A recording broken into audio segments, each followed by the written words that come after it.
Inhalers have revolutionized the treatment of respiratory conditions like asthma, COPD, and other lung diseases, allowing people to breathe more freely and live more actively. For millions of individuals, the small portable device they carry in a pocket or purse is a daily lifeline. Inhalers work by delivering medication directly into the lungs, providing quick relief during an attack or helping to manage symptoms over time. But like any medication, inhalers come with potential side effects. Some of these are mild and manageable, while others can be more serious and may require attention or adjustments to your treatment plan.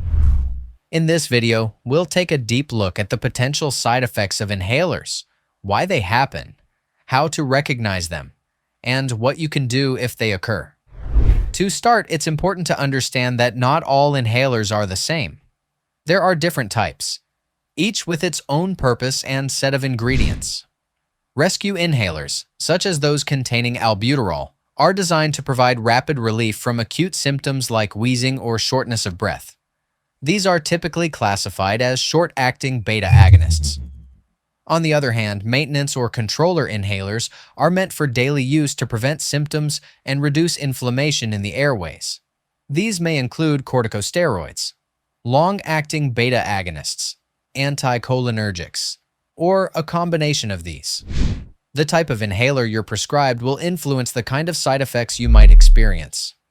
One of the most common issues with inhaler use, especially with steroid-containing inhalers, is irritation in the mouth and throat. People who use inhaled corticosteroids may notice a hoarse voice, sore throat, or a dry, scratchy feeling in the back of the mouth.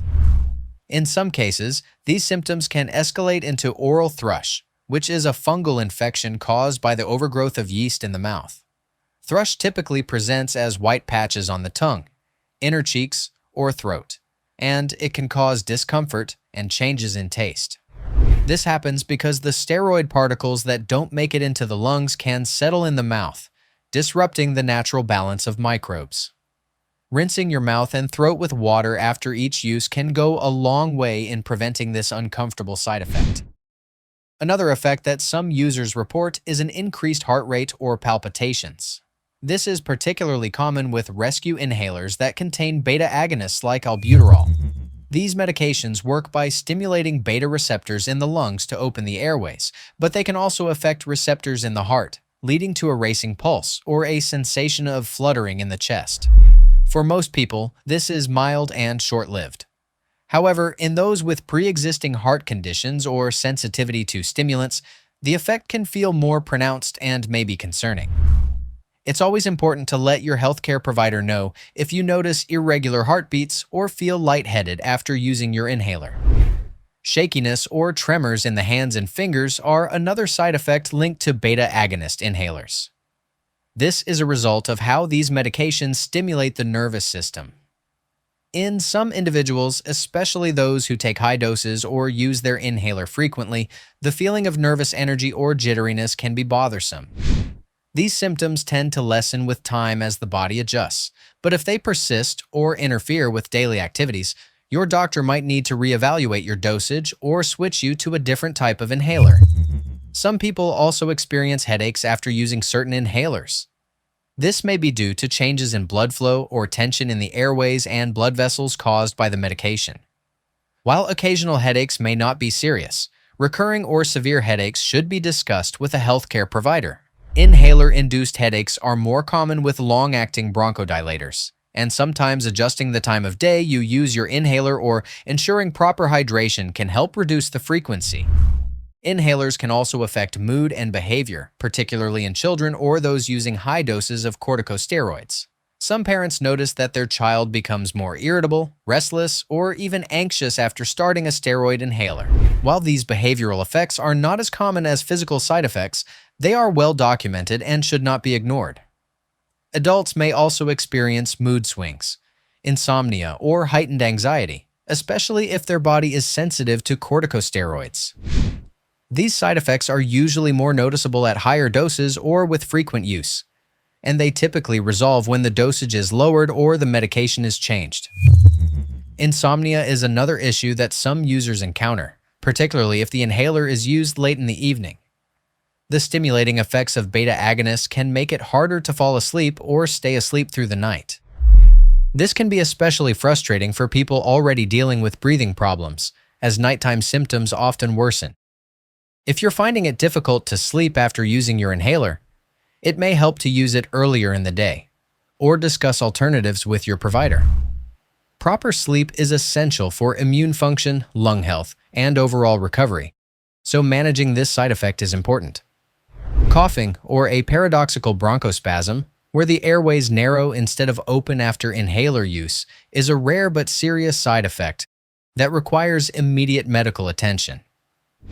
This reaction can be alarming, as it produces the exact symptoms the inhaler is supposed to treat: wheezing, coughing, and shortness of breath.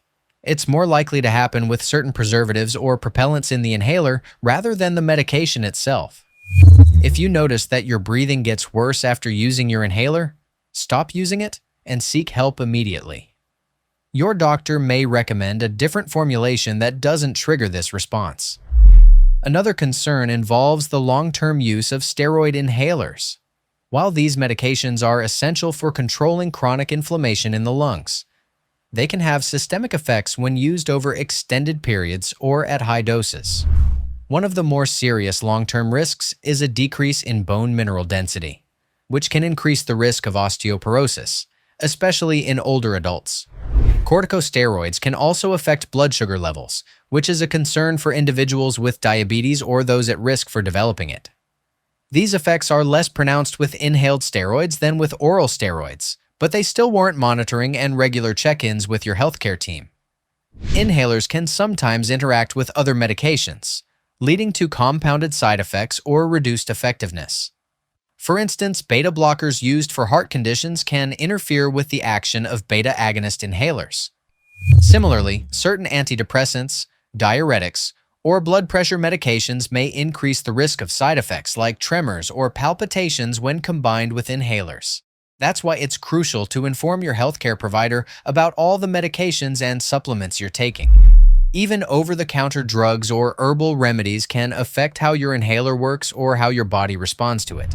Some users develop a tolerance to their inhaler medication over time, especially when using short-acting bronchodilators too frequently. This means the inhaler may become less effective at relieving symptoms, and the person may feel the need to use it more often. Overuse not only increases the risk of side effects, but can also mask worsening lung function or an uncontrolled respiratory condition. If you find yourself relying on your rescue inhaler multiple times a day or waking up at night needing it, that's a red flag.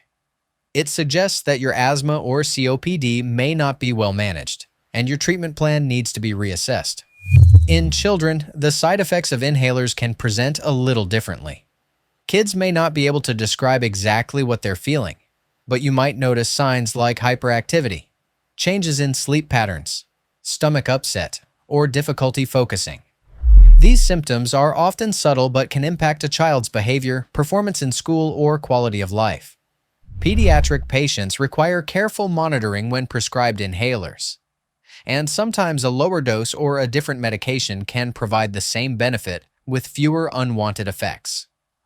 Proper inhaler technique plays a critical role in minimizing side effects and ensuring the medication reaches the lungs instead of being deposited in the mouth or swallowed. Unfortunately, studies have shown that a large percentage of people don't use their inhalers correctly, which leads to reduced effectiveness and a higher likelihood of side effects like thrush, coughing, or throat irritation. Using a spacer device with a metered dose inhaler can significantly improve drug delivery and reduce local side effects. Regularly reviewing your technique with a healthcare provider or respiratory therapist can make a big difference in how well your medication works and how you feel overall. The good news is that most inhaler side effects are manageable. With the right education, monitoring, and communication with your healthcare team, you can minimize risks and stay on top of your respiratory health. Inhalers are incredibly effective tools when used properly, and for many people, they are the cornerstone of their treatment. Recognizing the potential side effects doesn't mean you should avoid using inhalers. It just means being informed and proactive. But as previously mentioned, Inhalers are vital for managing conditions like asthma and COPD, but they're not without their drawbacks. From common issues like throat irritation, palpitations, and tremors, to more serious concerns like oral infections, behavioral changes, and long-term risks, the side effects of inhalers deserve your attention. Most of these effects are mild and reversible, especially when caught early. Staying in close contact with your healthcare provider, using your inhaler exactly as prescribed, and paying attention to your body's signals are the best ways to ensure you get the benefits of your medication while avoiding complications. Thank you for watching this in-depth guide on inhaler side effects. If you found this video helpful, please give it a thumbs up, subscribe for more respiratory health content, and share it with someone who uses an inhaler or cares for someone who does. Being educated is one of the most powerful tools you have for managing your health. We'll see you in the next video. Have a nice day, and thanks again for watching.